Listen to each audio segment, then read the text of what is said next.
So Talofa and welcome everyone.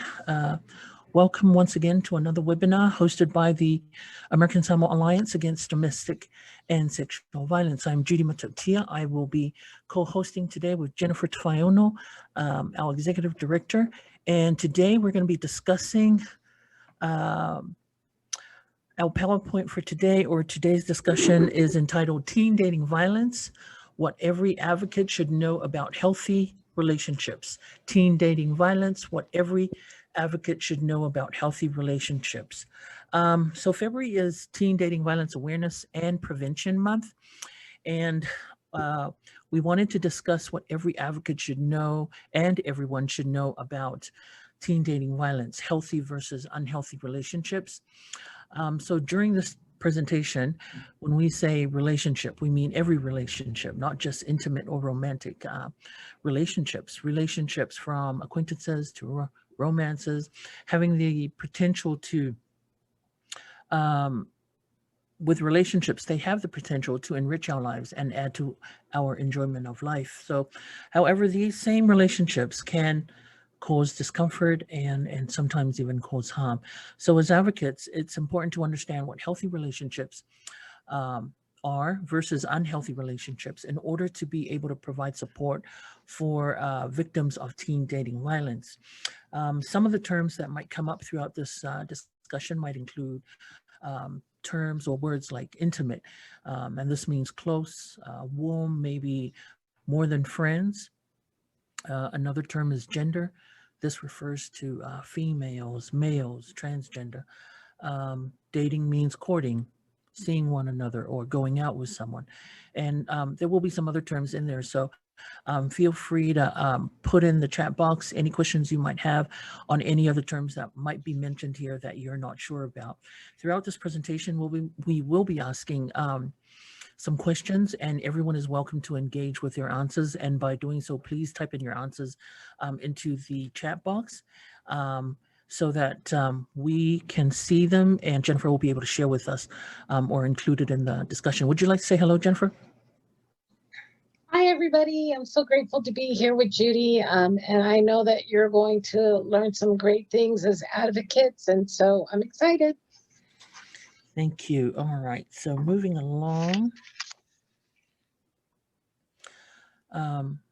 So before we move into today's discussion, we wanted to make sure that throughout this discussion, we will be able to discuss, hopefully we'll be able to discuss, and you hopefully might have an understanding what teen dating violence is broadly, who it happens to, and the different forms of teen dating violence, or TDV. We hope to share some statistics on teen dating violence, as well as some related local data, so that we can have that better understanding to where we are here locally. We will be talking about healthy relationships and consent, what it means, why it's important, its characteristics, and how consent works. The same for unhealthy relationships, what it is, the signs of an unhealthy relationship. Also, we'll be able to discuss how to help victims identify warning signs and be able to ask for help and share unavailable resources that we have here locally. All relationships exist on a spectrum from healthy to abusive, with unhealthy somewhere in the middle. So we're going to take a look at the relationship spectrum as well. And then talk about some ways that advocates can strengthen their approach when supporting victims of teen dating violence.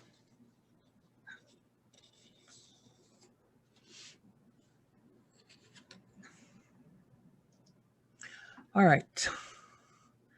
So our first question, we're going to start off with a question before we move into our discussion. Our first question is, what does teen dating violence look like to you? What does teen dating violence look like to you? So we want to hear from you what you think teen dating violence is, and what does it look like to you within your surroundings, your environment, in whatever community. So just identify to us what you think, you believe, you understand what teen dating violence is. So I'm sorry, Judy, to interrupt. I have my video chat on the side here, but I see somebody, I have a response. I have a few responses actually in the chat Okay. box if you'd like. Okay. I was gonna actually say I'll give you a minute, but I guess everyone's like, I think you gave them enough time. all right. They're writing away.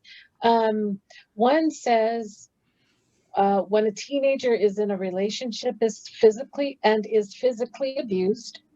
So that's what teen dating violence can look like. Mm-hmm. The next person wrote, when a partner most likely monitors their partner's phone or computer. Mm-hmm. Mm-hmm. Oh, there's technology. And then the one says, when a partner verbally abuses their partner or their boyfriend or girlfriend, or the person that they're in the relationship with. Wow. Oh, okay. Okay. That's pretty good. We'll see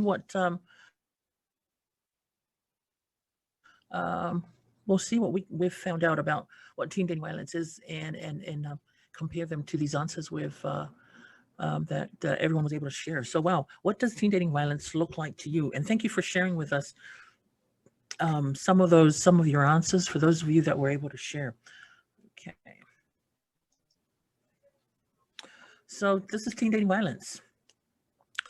And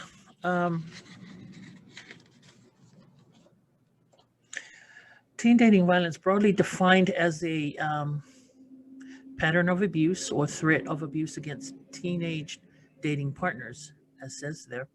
Um, Teen dating violence occurs across diverse groups and cultures. So, in other words, anywhere and everywhere and anyone. Um, Although the dynamics of teen dating violence are similar to adult domestic violence, the forms and experience of teen dating violence, as well as the challenges in seeking and providing services, make the problem of teen dating violence unique. Um, Teen dating violence occurs in different forms, including verbal, emotional, physical, sexual, and digital. I know someone had mentioned in their answers, uh, monitoring the phones and Yeah. that. So that we've mentioned they're digital. So that's one of those answers that was included there. And the experience of teen dating violence may have both immediate, and long-term effects on young people. So like any kind of violence, it does have some long-term effect or impact on anyone, and in this case on the young people. Okay. So thank you for those of you who participated in that first question.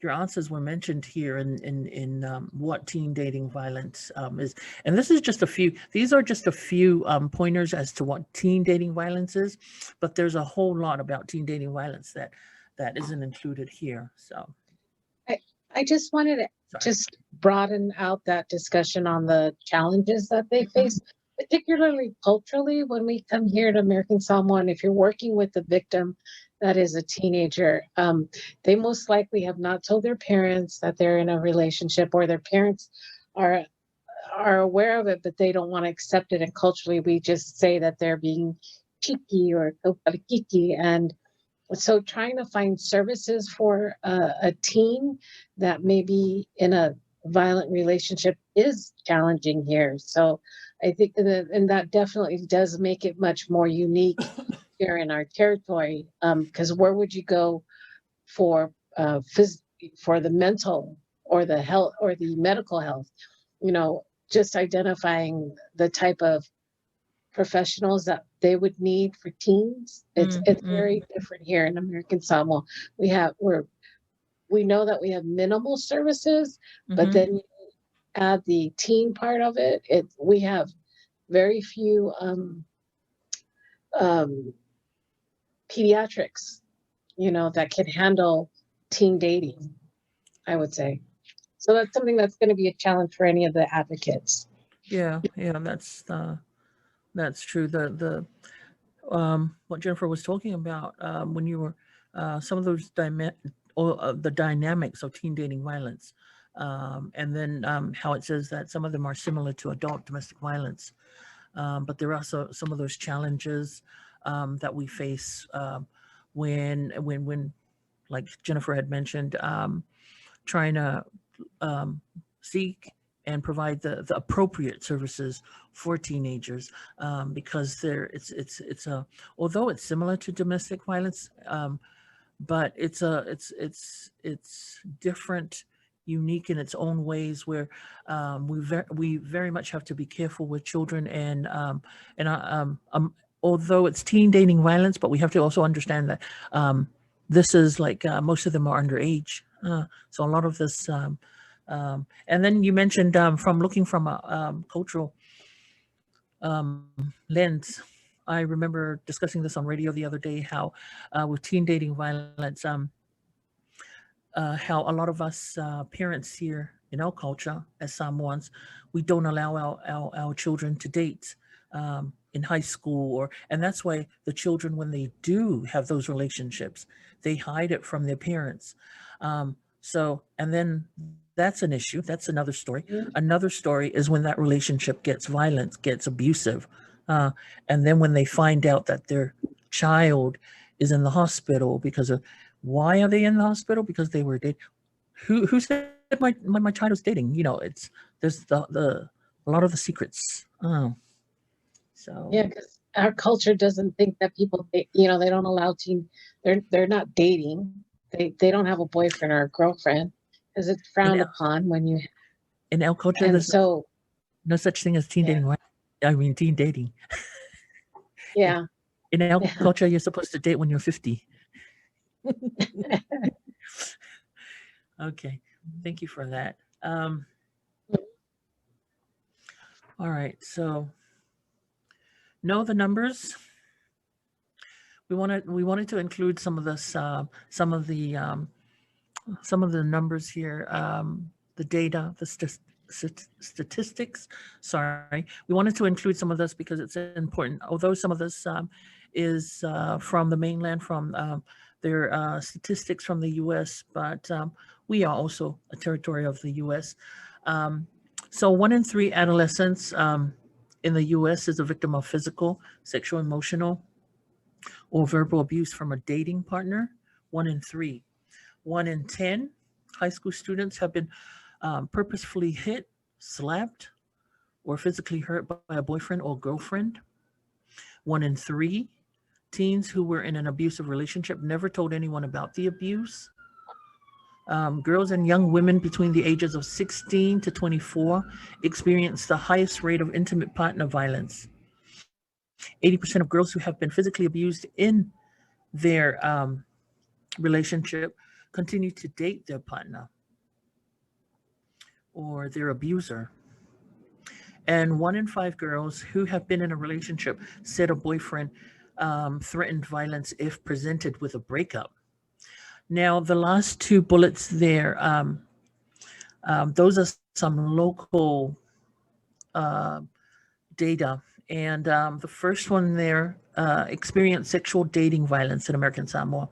And this implies to being forced to do sexual things, counting such things as kissing, touching, or being physically forced or have sexual intercourse. They did not want to do by someone they were dating or going out with.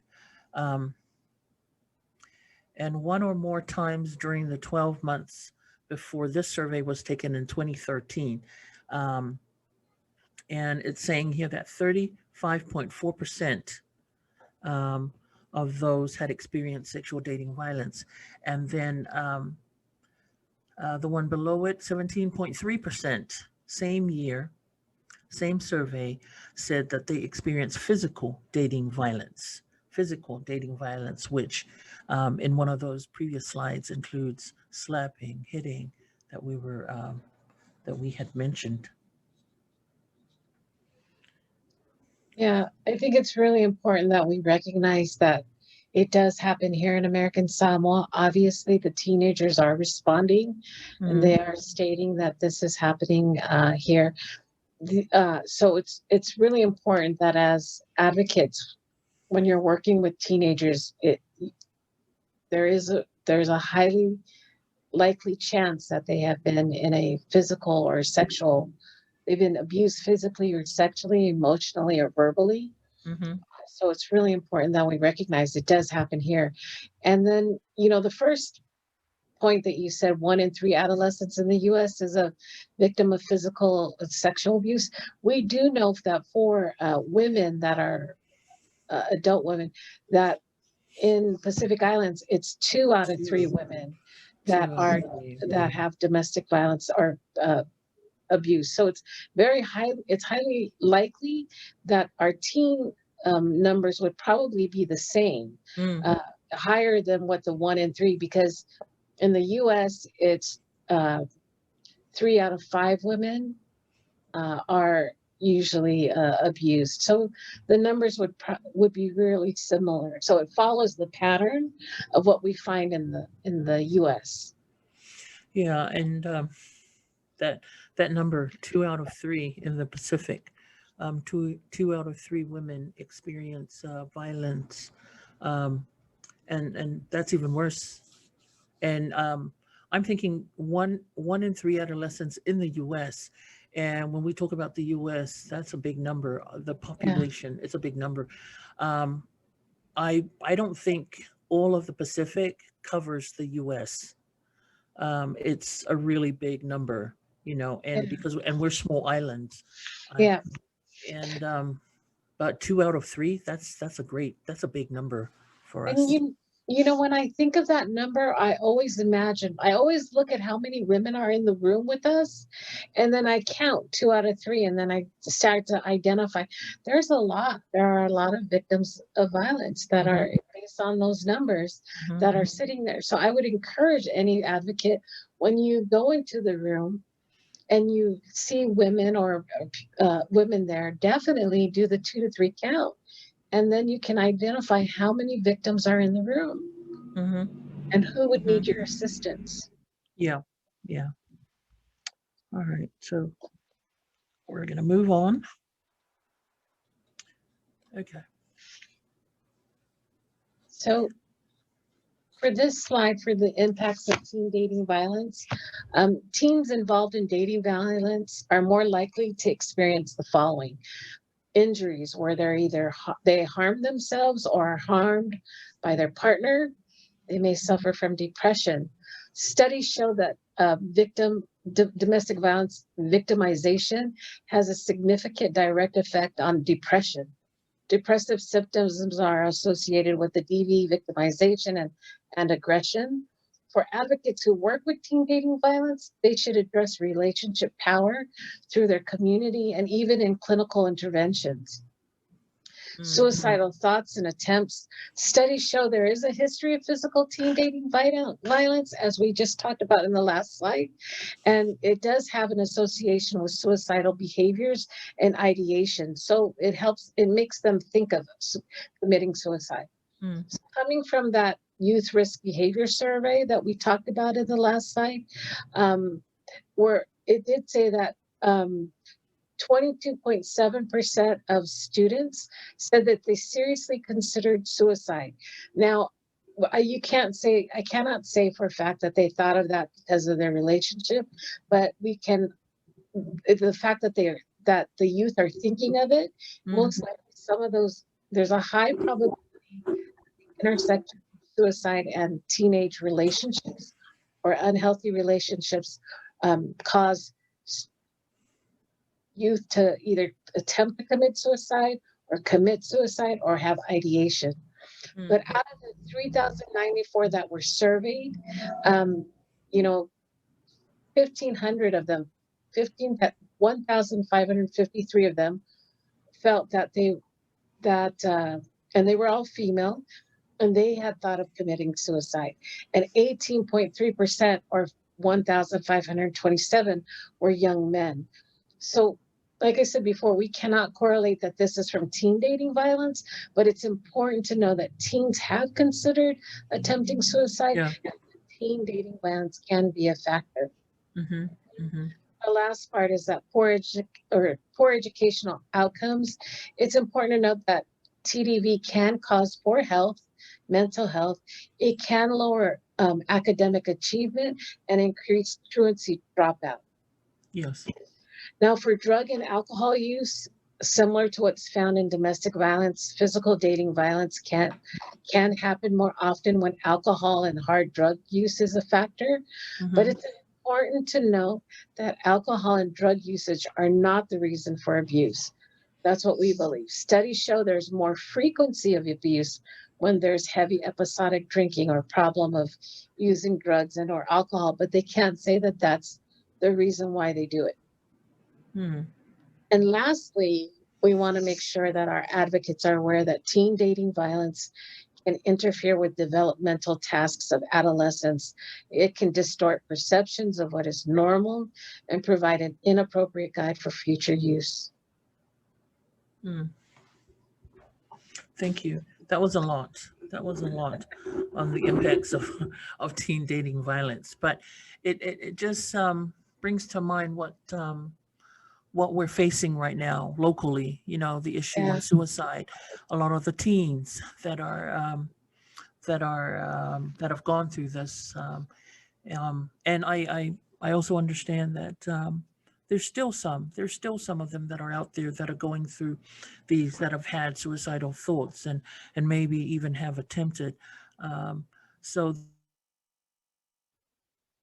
this is really important that we understand these impacts of teen dating violence can be very extreme and dangerous.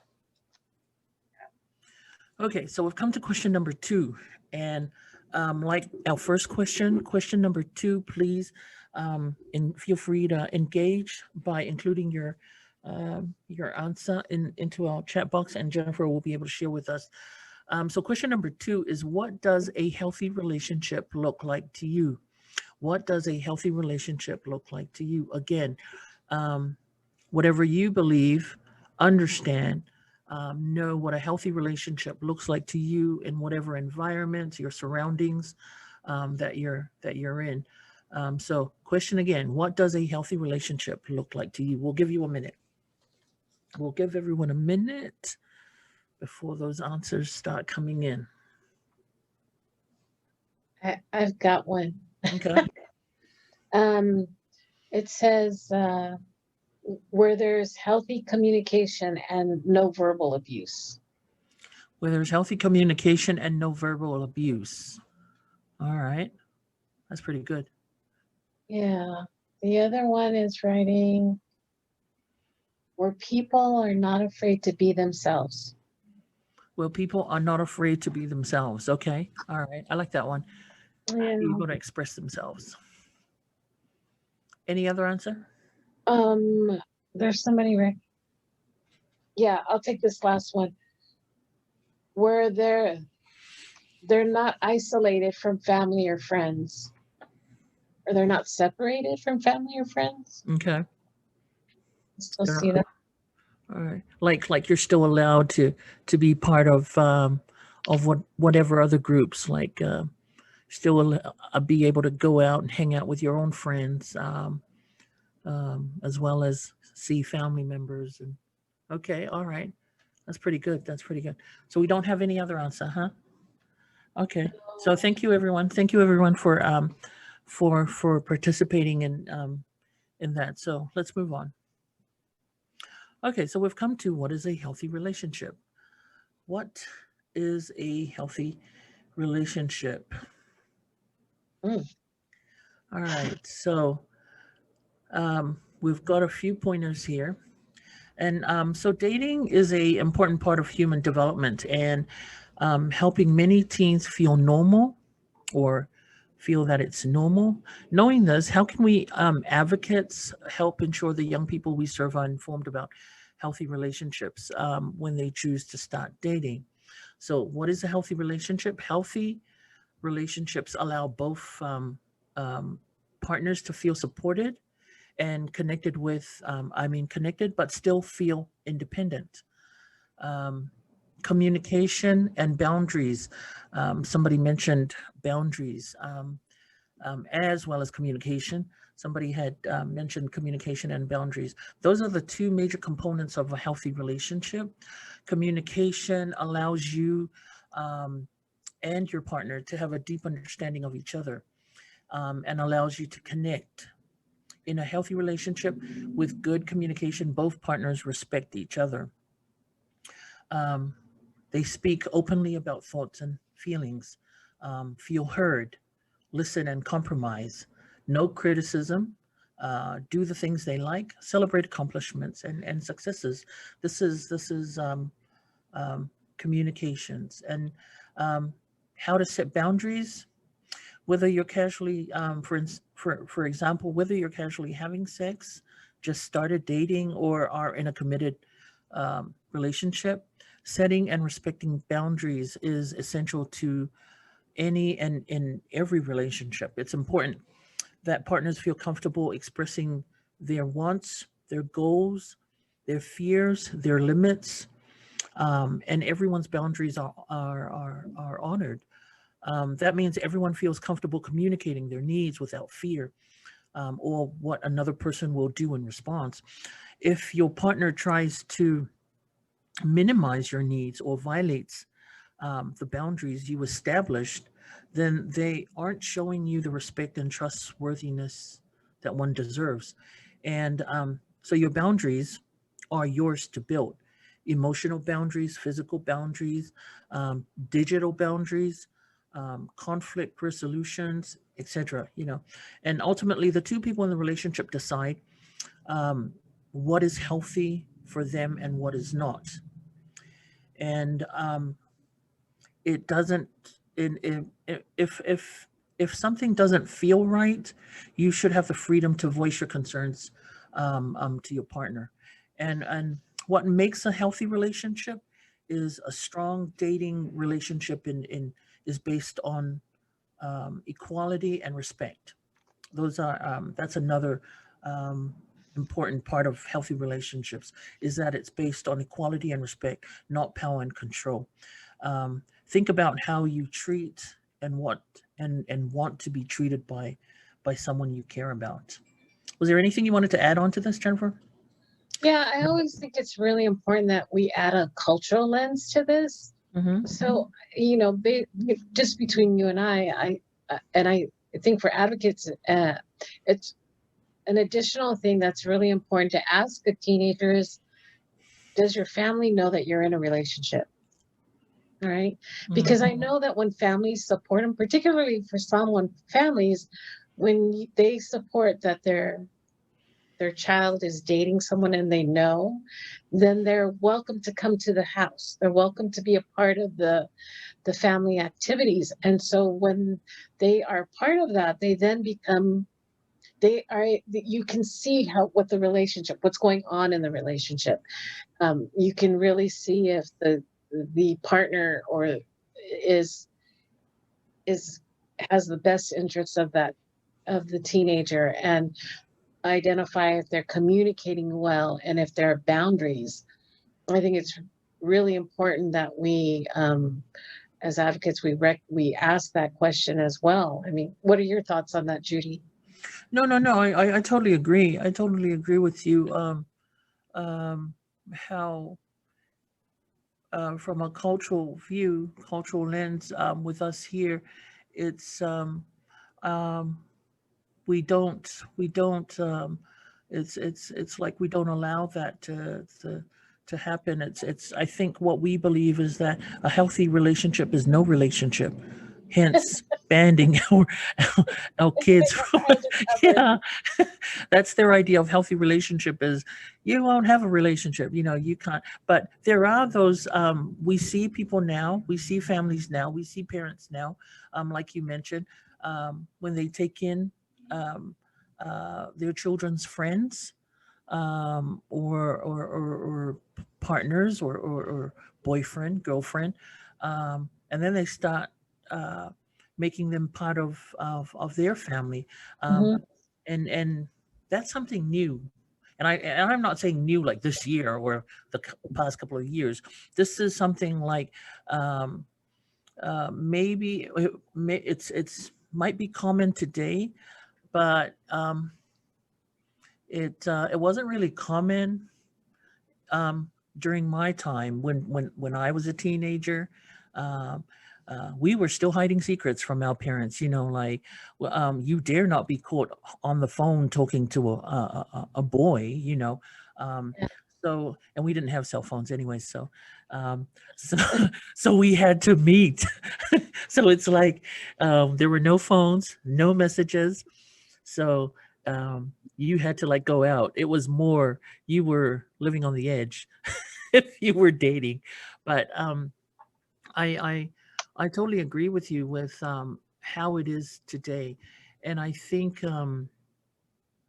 with everything going on, especially like with our community, what we're facing with sorry, with suicide, people, adults, parents have really taken into mind accepting the youth or teenagers, like giving them that opportunity to not be so quick to shut them down, or even when it comes to relationships, teen dating, you know, um, I don't know if because of that they're going to that extent of allowing their children um, to have these relationships even when they're in high school, or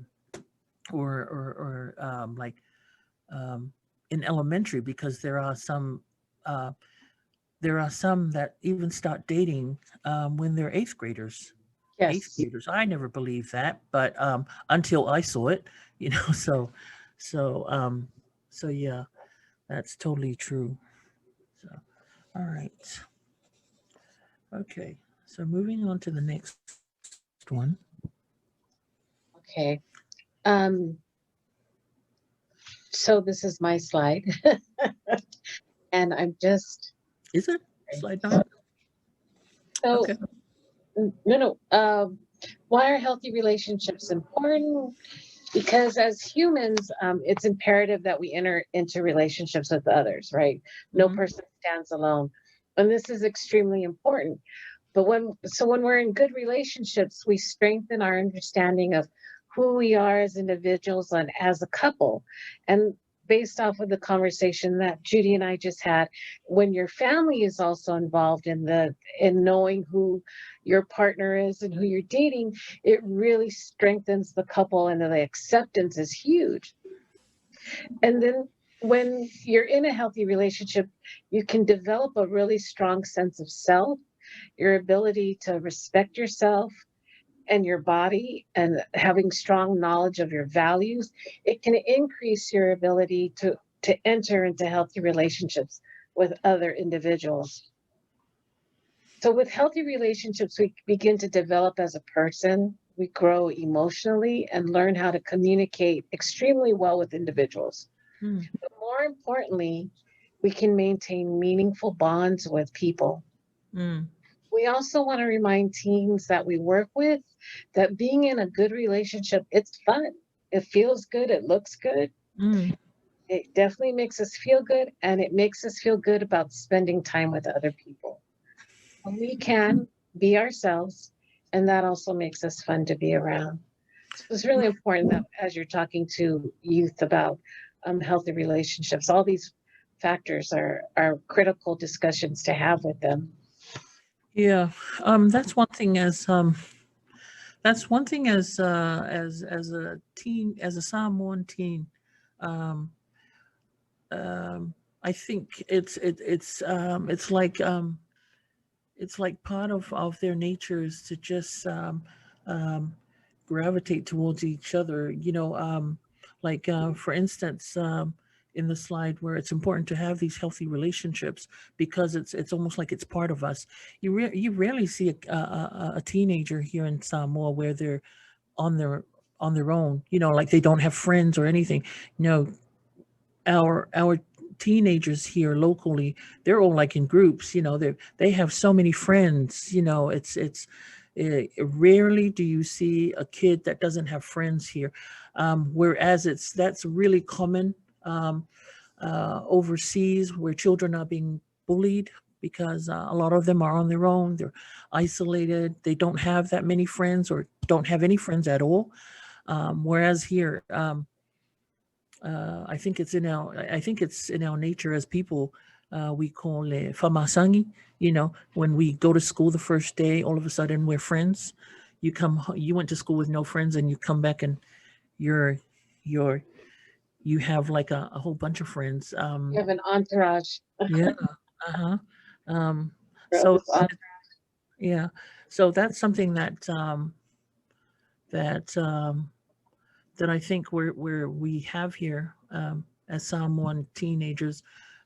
We have these relationships, with as we have friends, you know.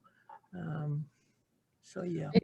Yeah, I think a lot of the pieces on this slide, it's really important for advocates because they can use a lot of these pointers is to ask the teenager, hey, are you in a healthy relationship? And why is it important? Hmm.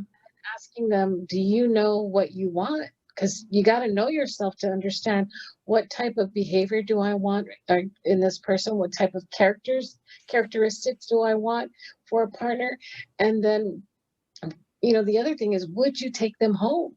Hmm. Right? For it's an important question Hmm. because Yeah, and it's the same for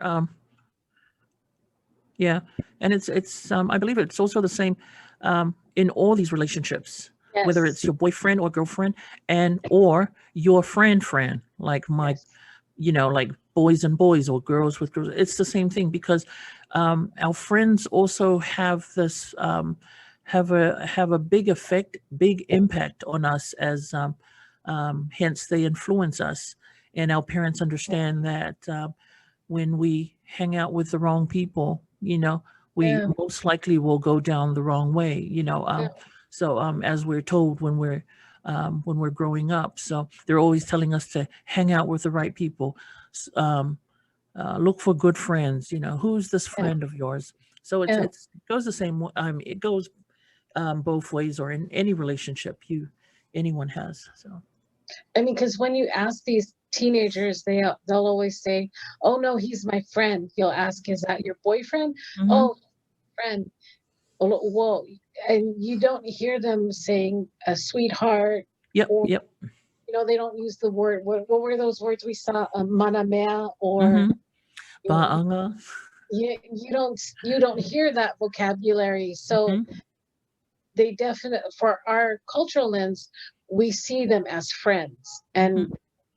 and even the definition of friends, it can be somebody that you see me with. My family knows their name, but we're not boyfriend girlfriend. We're just kicking it. Yeah. So it's Yeah. important for kids to Yeah. see that on And a yes, and today, going back to what you're saying just now, and today that is so common now that girls have a lot of guy friends, guys have a lot of girlfriends, yes, and but they're not boyfriend girlfriend, they're not dating. Whereas back then, you have a guy friend, your mother will be like, you know, who is he? Why is he here? It's to them, it's like there isn't any other kind of relationship that you would have with the opposite sex other than an intimate relationship, or yeah, that you're dating. But that's so common, today, is that we're friends with everyone and anyone, and it doesn't have to be that you're dating, or it's an intimate, that kind of you have that kind of intimacy. So, all right, okay, all right. So in this slide here, we're talking about the qualities of a healthy relationship. A healthy relationship should bring more happiness than strength into our lives. So every relationship will have stress at times, but we want to prevent prolonged mental stress on either member of the relationship. Here are some characteristics or qualities that may be present in your healthy relationship. Mutual respect means that each person values who the other is and understands the other person's boundaries. Trust, when partners should place trust in each other and give each other the benefit of the doubt. There's honesty. Honesty builds trust and in each other, um, and give each other the benefit of, where are we? Honesty. Yes, honesty builds trust and strengthens the relationship. And then compromise. In a dating relationship, each partner doesn't always get his or her way. Each should acknowledge different points of view and be willing to give and take. Um, so that's compromise. Individuality. Neither partner should have to compromise who he or she is, and his or her identity should not be based on a partner's. Each should continue seeing his or her friends and doing the things he or she loves. Each should be supportive of his or her partner wanting to pursue new hobbies or making new friends. And then there's good communication. As we've said before, each partner should speak honestly and openly to avoid miscommunication. If one person needs to sort out his or her feelings first, the other partner should respect those wishes and wait until he or she is ready to talk. And then there's anger control. We all get angry, but how we express it can affect our relationship with others. Um, Anger can be handled in healthy ways, such as taking a deep breath or counting to 10 or talking it out. Fighting fair. Everyone argues at some point, but those who are fair stick to the subject and avoid insults are more likely to come up with a positive solution or a possible solution. Partners should take a short break away from each other if the discussion gets too heated. And then there's problem solving. Dating partners can learn to solve problems and identify new solutions by breaking a problem into small parts or by talking through the situation. Understanding. Each partner should take time to understand what the other might be feeling. Self confidence. When dating partners have confidence in themselves, it can help their relationship with others. It shows that they can calm and it shows that they are calm and comfortable enough to allow others to express their opinions without forcing their own opinions onto them.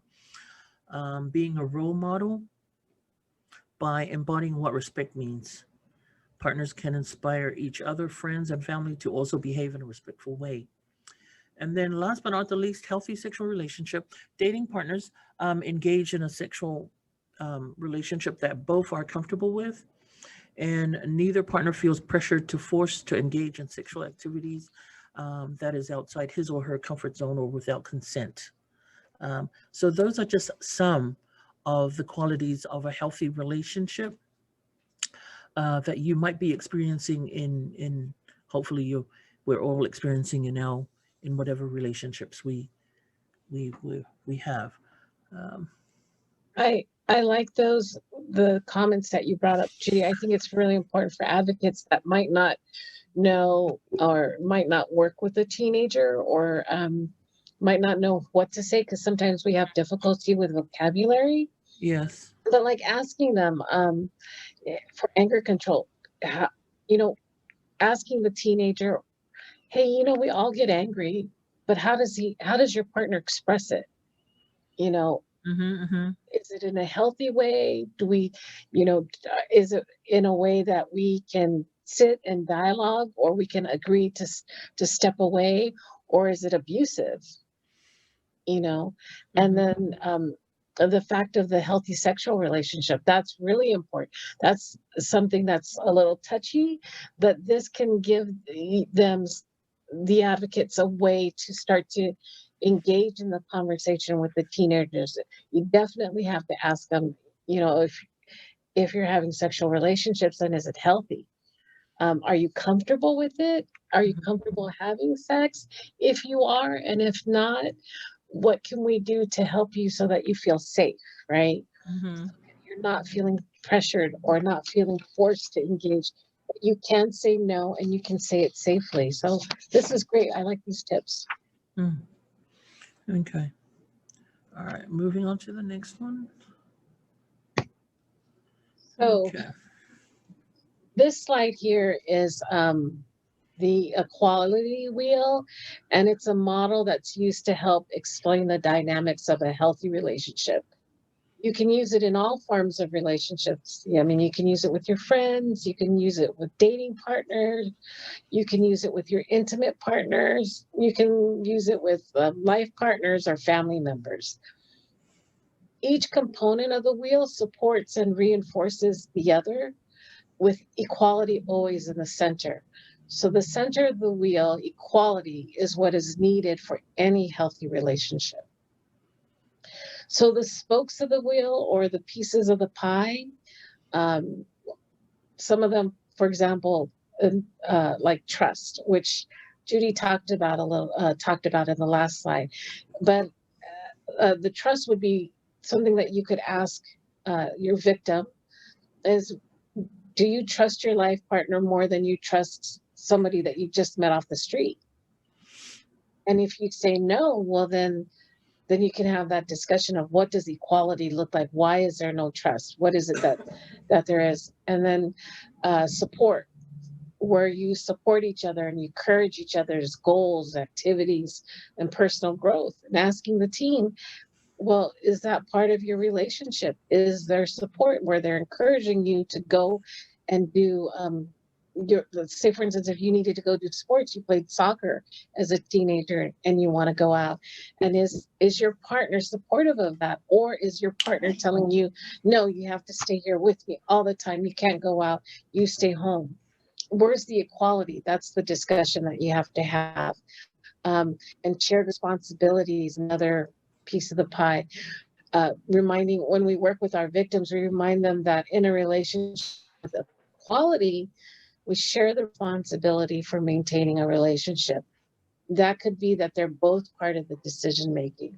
Not just one person decides on all the important factors of the relationship. They both decide together. And the last one I'll talk about is honesty and accountability. Being open and honest, it's needed for any relationship, particularly when we focus on intentions, feelings, or desires. Accountability, or being responsible for your own actions, uh, it, it's really important that you talk to others to understand how your actions affect them, or ask the teenager, how is your partner's actions affecting them, to understand what accountability is. But the last piece of this is the band that's around it, the black band that says nonviolence.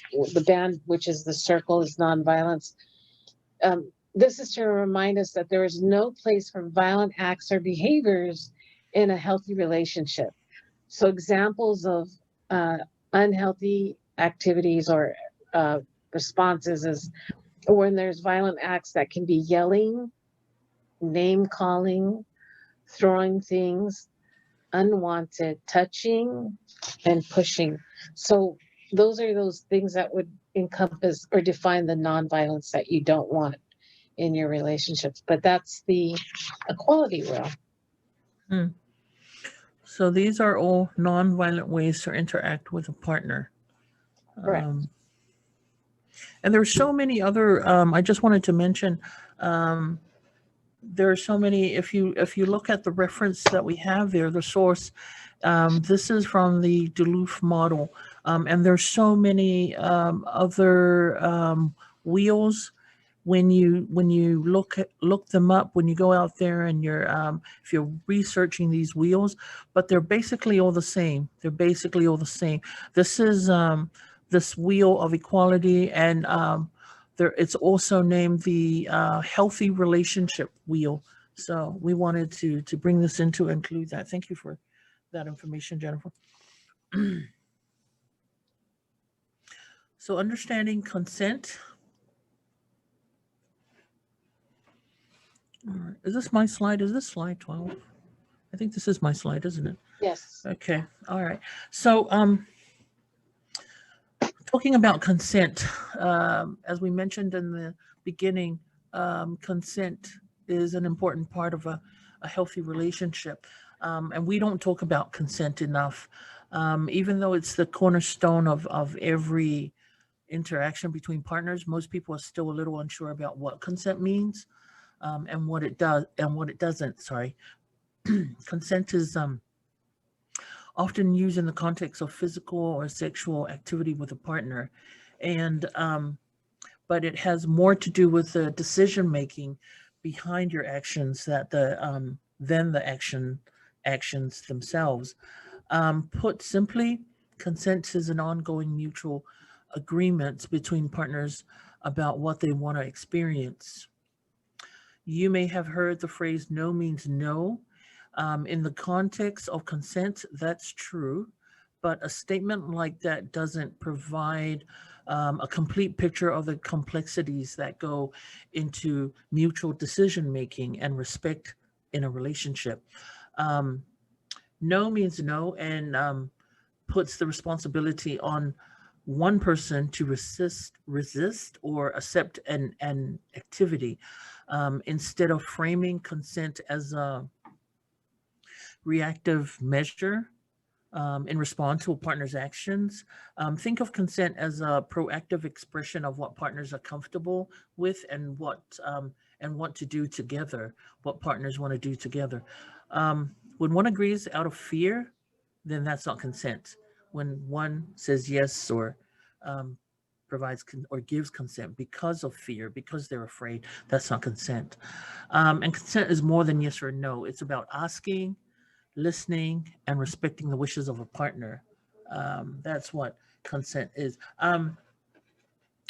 If you look at the reference there with reference consent is key webinar, um, if you go to our website, www.asalliance.co, we will have our some of those webinars up there, or even on our YouTube page or our YouTube channel. Sorry, it should have our webinar there, or one of our curriculums called Consent is Key, which was something that was done last year. And this goes into, it breaks down everything about consent, the myths on consent, everything um, on understanding what consent is. But here we've just included a few pointers, just so that we can discuss or give you an idea of what consent is.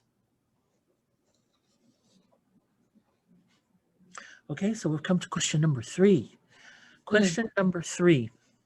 Again, please put your answers into our chat box, and Jennifer will be able to share those answers. And question number 3 says, what does an unhealthy relationship look like to you? I know the previous question, number 2, was what does a healthy relationship look like to you? So this is the opposite. What does an unhealthy relationship look like to you? So we'll give you a minute to include your answers in there into our chat box, if you will. What does an unhealthy relationship look like to you? Again, what you think, what you believe, what you understand an unhealthy relationship is within your surroundings, your environment, and whatever community you're part of. So what does an unhealthy relationship look like to you within those surroundings? I have 2 that have just responded. Okay, let's hear it. The first one says, where you're constantly afraid that you will be physically abused for any actions, like talking to friends, if I'm using my phone, if I'm doing what I want to do. Okay. Constantly in fear, right? Constantly afraid. Where they're constantly afraid that they'll be abused physically. I say All that, right. physically abused for Yeah. any actions. Yeah. Okay. Thank you for that. That was a good answer. Thank you for that. Anybody else? Anything else? Yeah. The last one is no consent for sexual relationship. What I will allow to happen with my body. That's pretty good, considering we just talked Yeah, about. you just talked about, because that's probably what. consent. Yeah. Thank you for that. Thank you for that. What does an unhealthy relationship look like to you? One, the 2 answers we got was 1, um, being afraid of the consequences of anything you might do within this relationship. Two Mm-hmm. is um, an unhealthy relationship is when there's no consent. Uh, there's no consent of within the relationship. Thank you so much for those answers. Those were awesome answers. Let's move on. Okay, so here we have what is an unhealthy relationship. So we are going to talk about what an unhealthy relationship is, and I bet it's going to include those two answers that we Mm, got. An yeah. unhealthy relationship is a relationship where one or more of the people involved exhibit behaviors that are not healthy and are not founded in mutual respect for other people or the other person. Um, an unhealthy relationship is not necessarily an abusive relationship, but it can be. There are many types of relationships, and all relationships have good days and bad days. However, the ones we want to avoid are those that make us feel bad about ourselves. Um, like we have to do what the other person says, or make us feel afraid or in danger. Um, and whereas a healthy relationship never includes teasing or bullying, power struggles, angry outbursts, withholding love, coercion or peer pressure, unreasonable demands, uh, humiliation. A very unhealthy relationship um, might include relationship violence. It is a pattern of abuse that happens between people in any type of relationship, and may include unwanted sexual contact, verbal and or emotional abuse. And abuse is not just physical. Um, it can also be financial, Mm-hmm. psychological, and social, um, cyber or digital. Um, and nobody deserves abuse. It doesn't matter what the person's appearance, attitude, or actions are. There's just no excuse for abuse.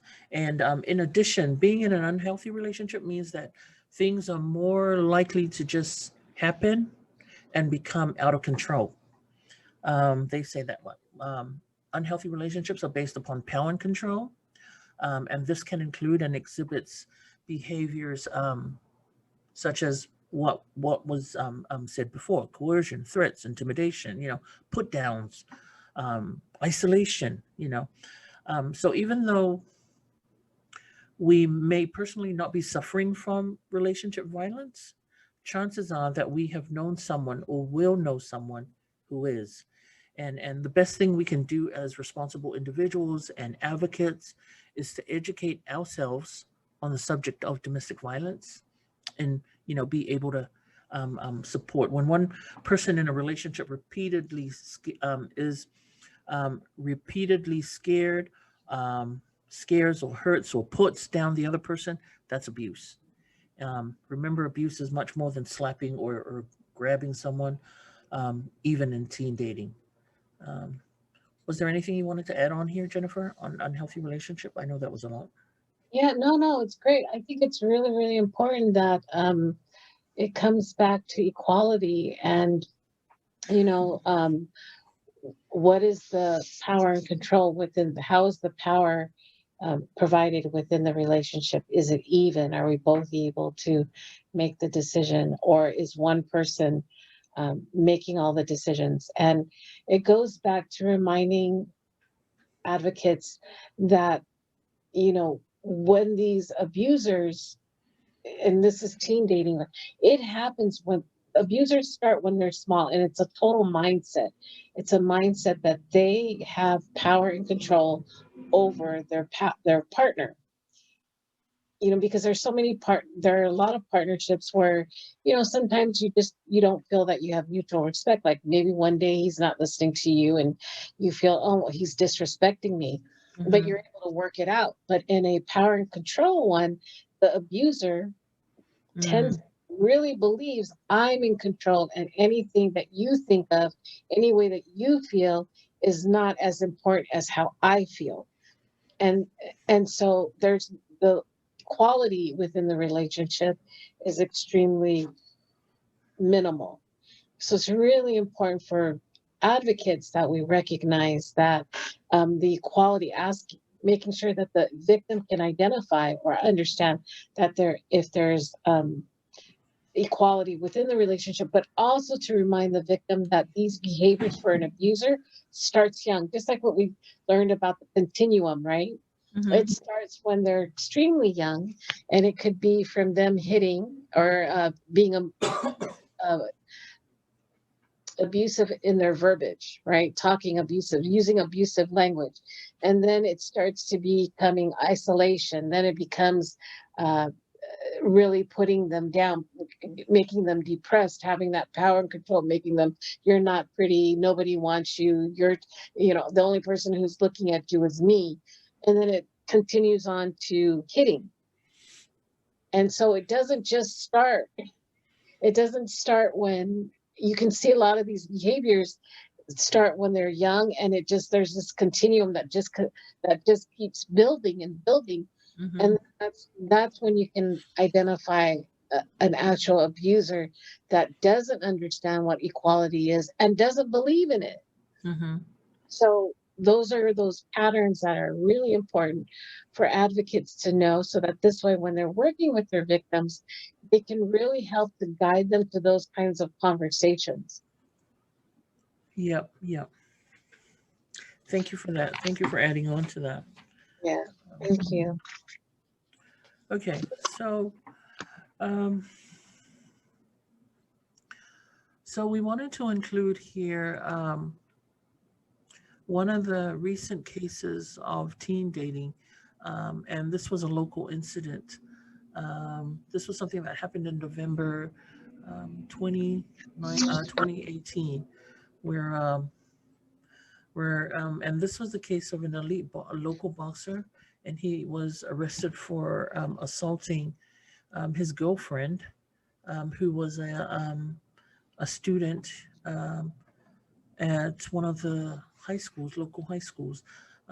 So the details of, I'll try to quickly go over the details of this incident, is that it was an 18-year-old male, and he was charged for allegedly forcing a 17-year-old girl, or his girlfriend at that time, into a vehicle and holding her against her will inside while he assaulted her. Um, uh, the name of the name of the boxer, or the perpetrator here, was Tango, was his last name. He was it says here he was an elite boxer, and so he won medals for American Samoa in boxing. And so he faced charges of felonious restraint, attempted kidnapping, third degree assault, and endangering the welfare of a child. So according to a statement on this case, the victim had given police, shortly after she was dropped off by her mother at school that morning. The defendant had come around on campus. Tango had come around on campus, grabbed her by the hand, and dragged her inside a vehicle driven by another male. Um, the victim said she tried to fight him off, but he was too strong. At one point, carried her and threw her inside the vehicle. Um, the victim said that Tango had choked her neck and shook her, then grabbed the front of her shirt and forcibly held her down inside the vehicle. The students of this high school who saw what was happening, tried to help her but couldn't because the car was locked from inside.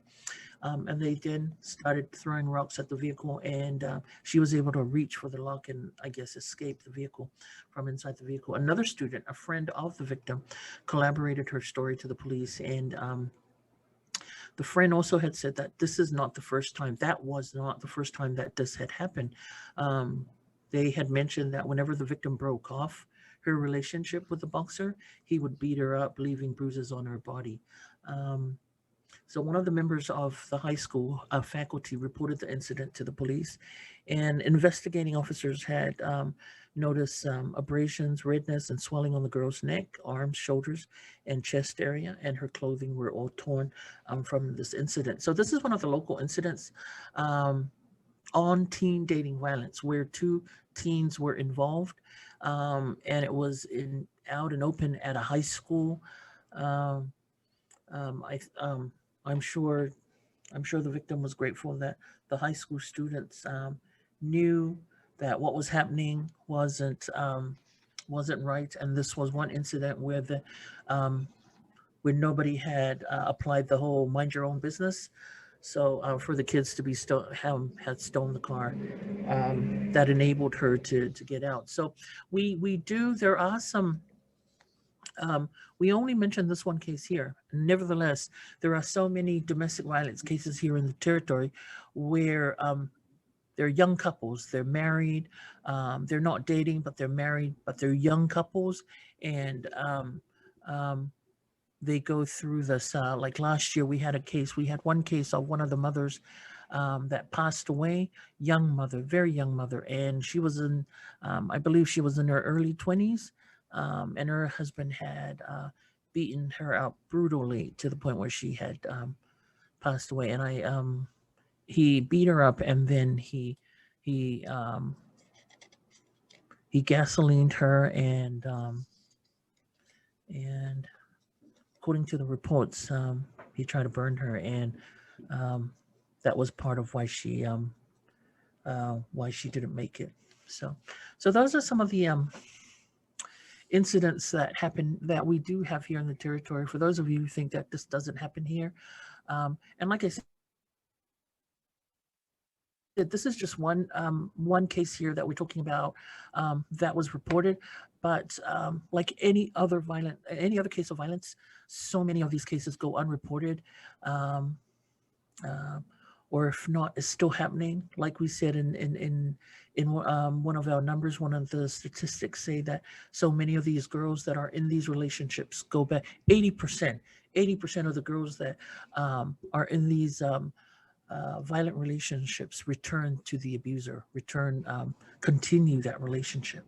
So, was I, there anything you wanted to add on here, Jennifer? yeah, I definitely want to say that they're in that, just in that story alone, you could see so many instances of the inequality in that relationship. Mm-hmm. Mm-hmm. Comes onto her school property, is Mm-hmm. not part of the school. He grabs her by the hand and he drags her into this vehicle. And he, you know, he's a boxer and he knows how to fight her off. And I'm sure he probably hit her like a boxer. And then so this idea of shared responsibility or the support that you would find in that wheel, you Mm-hmm. definitely find instances where it's not met in this relationship or in this type of relationship. So it's really important that as advocates, as we talk to our youth, that we get them to see a lot of these points, that there must be equality in the relationship for it to be healthy. And that if, you know, the last part of this them saying he's done this before, or when she tried to break it off, he continued to beat her up. So definitely there's that pattern that we were talking about, that continuum. It's his pattern that he's been doing, and he will most likely continue to do it until he starts to understand that there needs to be equality in a relationship, that what you're feeling is as the power, Mm, not the appropriate way. And it's really important that we have to have those dialogues with our youth. absolutely. Yeah. Okay. All So, right. signs of an unhealthy relationship. One of them is control, and that's when one dating partner makes all the decisions and tells the other what to do, what to wear, or who to spend time with. He or she is unreasonably jealous and or tries to isolate the other partner from his or her family. Hostility is when a dating partner picks a fight with their partner or antagonizes the other dating partner. It can lead to one dating partner changing his or her behavior in order to avoid upsetting the other. We can see that a lot where they're saying, "Oh, I don't want to make him mad, so I'll just go along with it." Dishonesty, where the partner lies or keeps information from the other. One Mm, dating partner steals from the other. That's dishonesty. Disrespect, the signs of an unhealthy relationship is when one dating partner makes fun of the opinions and interests of the other partner or destroys something that belongs to the partner. They really take something that's important to this person and they strip them of it. dependence, Mm. or one dating partner feels that he or she cannot live without the other. They become so codependent, right? He or she may threaten to do something drastic if the relationship ends. So they start to threaten them with suicide, or they talk about ideations of suicide where I'm thinking about it. And so that becomes a power and control as well. Intimidation, where a dating partner tries to control aspects of the other person's life by making the partner fearful or timid. They may attempt to keep his or her partner from friends and family, or just tell them, I'm going to beat you up if you break up with me, similar to what happened in that actual story there. Physical violence, where one partner uses force to get his or her way, such as hitting, slapping, grabbing, shoving, any type of physical violence of hitting, pulling their hair. Um, and then the last one is sexual violence, or one dating partner pressures or forces the other into sexual activity against his or her will or without consent. So those are definitely signs of an unhealthy relationship. And as advocates, you can ask those questions to your teenage victim to see if any of those are true, and then start to have that dialogue of what an unhealthy relationship is. Because some teenagers may feel, no, he wants to make sure that I'm safe, so he monitors everywhere I go. Or he beat me up because I kept talking back to him, this or her. They start to accept it as normal behavior when it's not, and the dialogue needs to be had with them, with the victim, to help them to understand that this is not a healthy relationship. Mhm. So if you're experiencing any of these, then um, these are all red flags. Yes. These are all red flags in any relationship. And from a cultural perspective, um, what is something that's very popular here, common in one of our teenagers, in our teens these days. Um, I shouldn't say these days, it's something that we've been seeing, is that when teens, they have this tendency to play rough, to play rough with each other. You remember that day when you and I were coming back from a meeting and we saw these two girls on the side of the road, and you you had asked, "Are they fighting?" And then I noticed that the other one was pulling the other one's hair, but she was like smiling, and I said, "No, it looks like they're playing." But that's a very unhealthy relationship. And that's what a lot of our teens normally do, and they think it's funny. Funny at Um, first. yes, and then it also, and that can also be the cause of a lot of this violence, or a lot of the hostility within the relationships. You know, um, I don't think anyone wants to be in a relationship with anyone that likes to pull your hair. Um, Well, and then I can also see if you're trying to make your boyfriend jealous, mhm, and so said, babe, he's yeah. just my friend. He's just my friend. And then it starts to get them not trusting them, and then I've seen it. That's just my friend. Don't worry, sis. Mhm. And the next thing you know, you're getting he becomes much more suspicious and suspicious. Suspicious and hostile and everything. Yeah, So and hostile. So yeah. it can So start off funny, but it's really important that we teach our teenagers the right type of language to engage mhm. with each Mhm. other, so that when we know it can put us into a dangerous situation, we don't always use laughter as the response. Mhm. Mhm. Sometimes laughter can just trigger some people. Yeah. Okay. So um so what about if we so here we're at this slide where we ask, what about if you suspect that a friend is in an unhealthy relationship? How would that friend act? And ask yourself if um, we're constantly um, becoming more isolated. These are ways where we can help victims. Sorry, going back to helping victims, here's how we're going to help victims, able to help victims identify warning signs and ask for help. Because we put there ask for help because a lot of us, a lot of victims, survivors, find it difficult to ask for help. And sometimes it's because they don't know what to ask for, or they don't know who can help them, where they can be supported, who can support them, where their support comes from.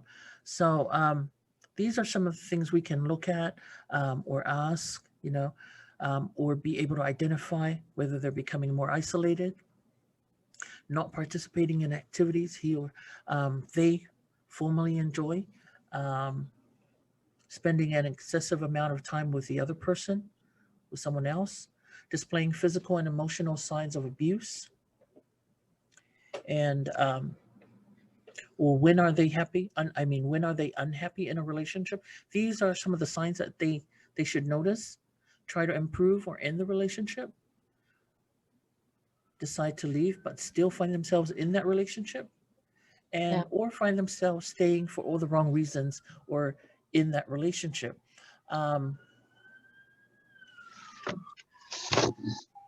when you think you're staying in a relationship for the wrong reasons, such as fear or being alone or guilt, because sometimes fear and guilt can make us stay in a relationship, or sometimes just even being married, you know oh, I can't leave because I can't leave this abusive situation because I'm married, because we're married, and till death do us part. Um, but no.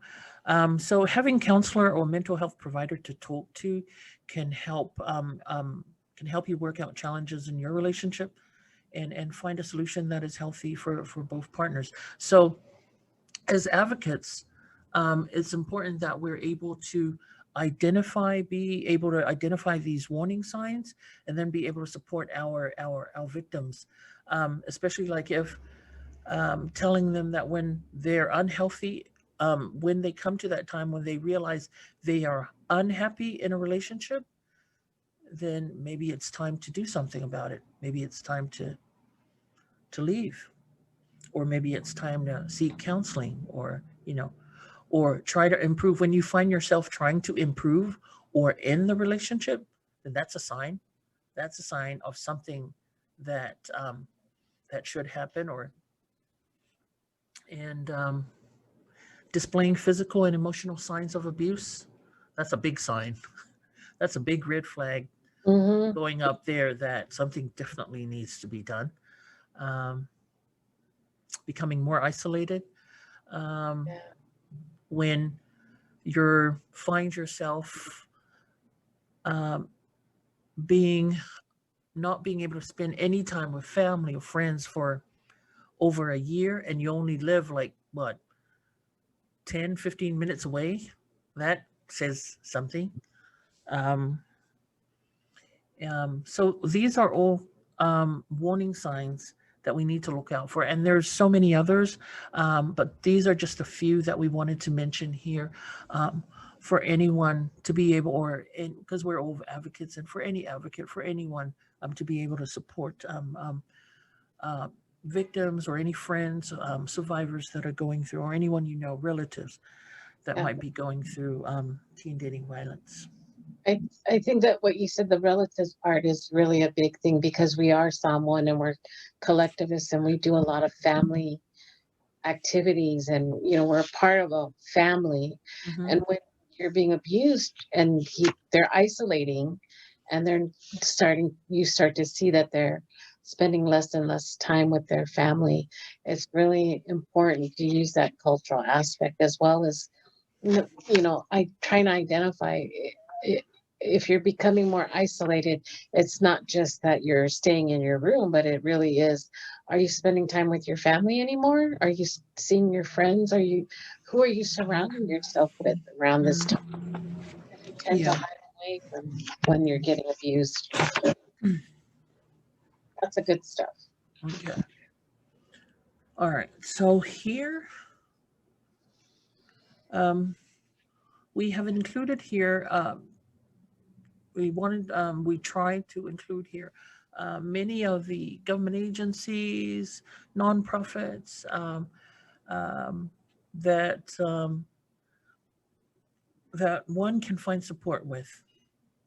Um, So we have up there the American Samoa Alliance Against Domestic and Sexual Violence. That's our number. And if you have any questions about teen dating violence or are seeking support, please ask for me when you call. I'm Judy Matoptia. And then also there's the American Samoa Family Planning Program at the LBJ Hospital at Whanga'alu with their number there. And you can ask for Dr. Yanita Timoteo. Back on Track, a nonprofit organization. That's located in the village of Amanave, and that's their number there. And when you call, you can ask for Mona Uli. We have Catholic Social Services with Catholic Church, and they're located at Fatuanga with their number there. So when you call and ask for assistance, you can ask for Director Nancy Tangaloa. There's also the Department of Health, Whanga'alu and Ta'afuna. That's the number at Whanga'alu. And when you call, you can ask for Sitia Soliai. The Department of Human Social Services, that's their number. And when you call, you can ask for Paulia Pelinato. The Department of Public Safety or the Police Department in Whangatoa, that's their number there. When you call, you can ask for Major Po Supapo. We have EPIC. Their offices are at Nuuli and Malaimi. That's their number there. If you call, you can ask for Eucharist Rupena. And we also have one of the other nonprofits, Intersections. They're at Malaimi with their phone number there. And when you call, you can ask for Director Li'a Se'ui. We also have Mana Community Support Services in Mapusanga with their number there. If you want to connect with them, you can ask for Elizabeth Mailo. She's known by Liz. So those are just some of the, we might have missed out on some. But those are some of the ones that you can connect with locally and get some information or get some support or services on teen dating violence or domestic or sexual violence for that matter. So, yeah. All right.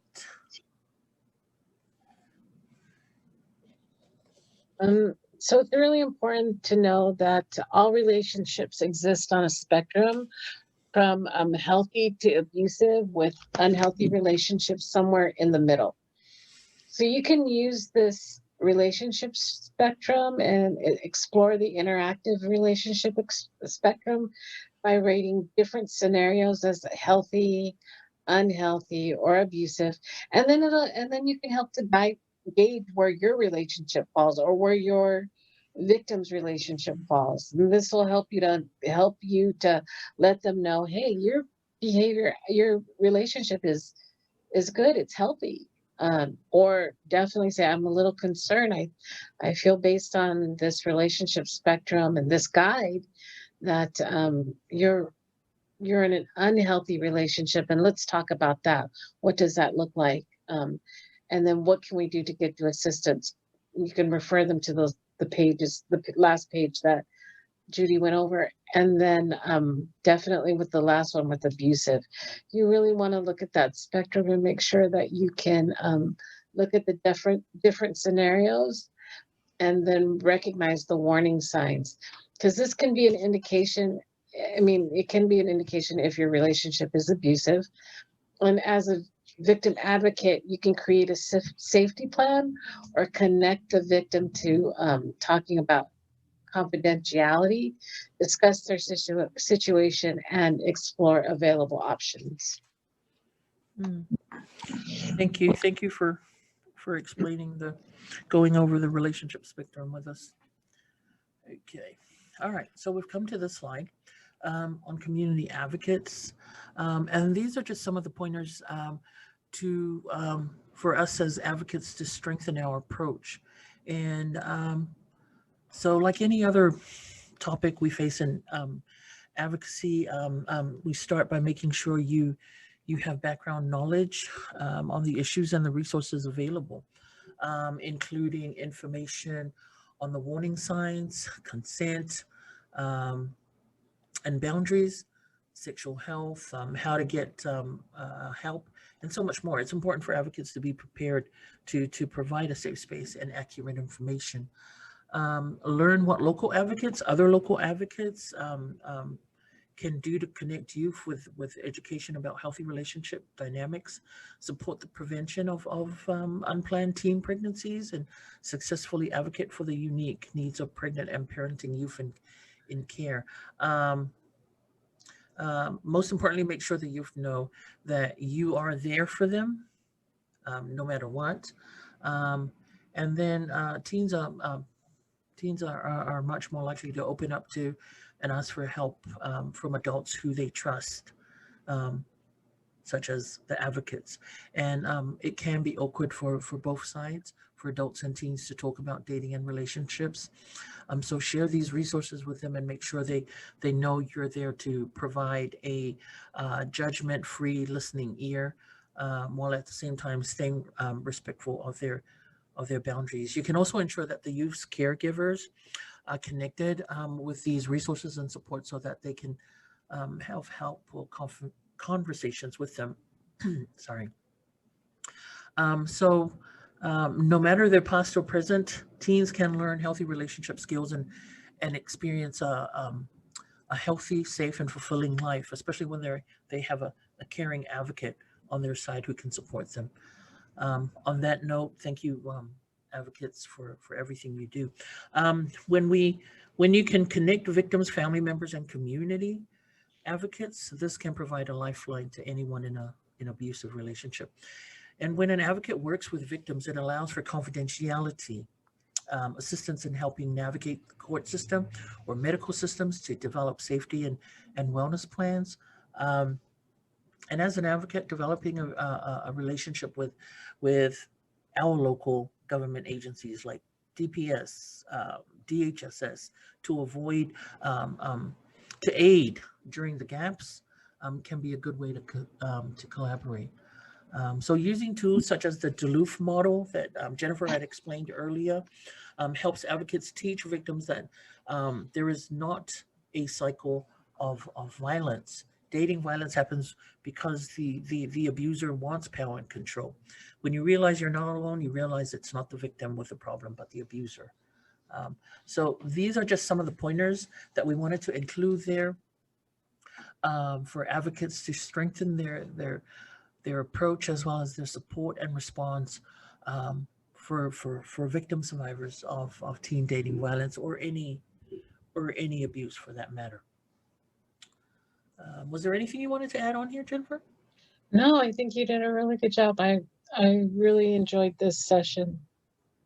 Okay, so um, we don't have time for questions and answers, and we're not going to include that, sorry, here because we have already asked a couple of questions, and we thank everyone for taking part in the questions and sharing with us their answers on how they feel, how they understand, how they believe what teen dating violence, healthy relationships, unhealthy relationships, what they are to you. So thank you for that. On this note, and because we're out of time, we've come to the conclusion, the end of another webinar. We just wanted to announce that we will be hosting the same webinar tomorrow, but in the Samoan language. We're going to be talking about teen dating violence, what every advocate should understand about healthy relationships in the Samoan language tomorrow, same time. If you So be sure to join us tomorrow for that webinar. For today's webinar, we want to thank everyone for joining us, for being a part of today's webinar, and we hope that this webinar was informative and you were able to gain some knowledge or some information that can support you as an advocate and to strengthen your approach in supporting our victims of teen dating violence. On that note, on behalf of our Executive Director and the Board of Directors of the Alliance, we want to thank everyone. Until next time, soifua.